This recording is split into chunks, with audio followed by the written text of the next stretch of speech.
સમાચારોની વચ્ચે એક મહત્વના સમાચાર સામે આવી રહ્યા છે। સમાચાર તમને જણાવી દે બ્રેકિંગ ન્યૂઝના માધ્યમથી તો ગંભીરા બ્રિજ દુર્ઘટના મામલો સતત બીજા દિવસે રેસ્ક્યુ કામગીરી શરૂ કરાઈ। એનડીઆરએફ ટીમને રેસ્ક્યુ દરમિયાન વધુ એક મૃતદેહ મળી આવ્યો। મોતનો આંકડો વધી 14 થયો। સીએમએ નિમેલી તપાસ સમિતિની ટીમ સ્થળ પર આવી ગઈ છે। મહત્વના સમાચાર તમને જણાવી દે વડોદરાથી તો ગંભીરા બ્રિજ દુર્ઘટના મામલો સતત બીજા દિવસે રેસ્ક્યુ કામગીરી શરૂ કરવામાં આવી છે। વધુ એક મૃતદેહ મળી આવ્યો છે। એનડીઆરએફની ટીમે રેસ્ક્યુ દરમિયાન એક મૃતદેહ ઝડપાયો। મોતનો આંકડો વધીને 14 થયો છે। સીએમએ નિમેલી તપાસ સમિતિની ટીમ સ્થળ પર આવી ગઈ છે।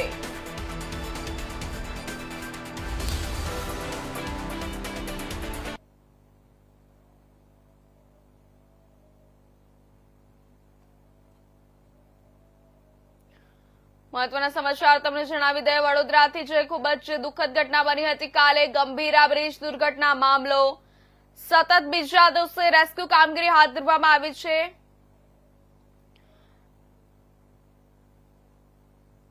તો આ સમાચાર પર વધુ વિગતવાર માહિતી આપવા માટે આપણી સાથે વડોદરાથી જોડાઈ ચૂક્યા છે આપણા સંવાદદાતા હિમાંશુ જોશી।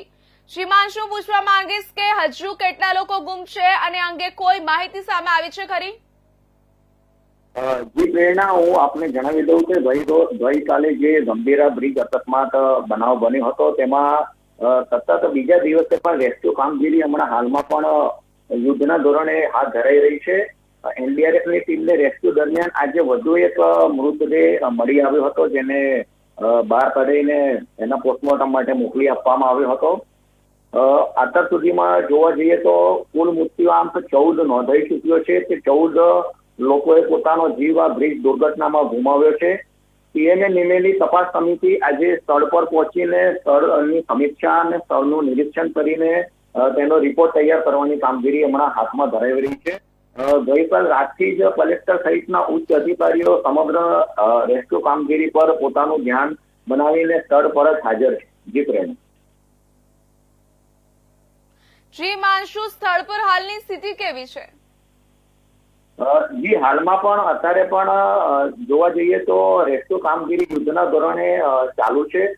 આજે ગુરુ પૂર્ણિમાનો પાવન પર્વ હોવાથી નદીમાં પાણીનો પ્રવાહ વધતો હોય છે, જેને લઈને ચિંતામાં તંત્રમાં ક્યાંક ને ક્યાંક ચિંતાનું વાતાવરણ જોવામાં આવી રહ્યું છે। એના પહેલા કોઈ પણ રીતે જે આ મૃતદેહો છે તે જે લાપતા લોકો છે તેમને બહાર કાઢવાની કામગીરી સતત ચાલુ છે, જે સમગ્ર રાત દરમિયાન પણ ચાલુ રાખવામાં આવી હતી। હમણાં પ્રાપ્ત માહિતી મુજબ બામણ ગામના પણ 4 થી 5 લોકો આ ઘટનામાં નદીમાં પડીને લાપતા હોવાની પ્રાથમિક માહિતી સૂત્રો પાસેથી હમણાં મળી રહી છે, જેમની શોધખોળ યુદ્ધના ધોરણે હાથ ધરાઈ રહી છે।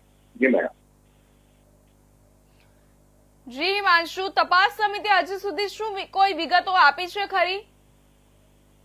ના, હજુ સુધી ચોક્કસ કોઈ માહિતી સામે આવી નથી, પણ જે સીએમએ જે તપાસ સમિતિ જે નિમિત્ત હતી આજે સવારે ઘટના સ્થળ પર પહોંચી ચૂકી છે ને તેમને પોતાની કામગીરી પ્રારંભી છે।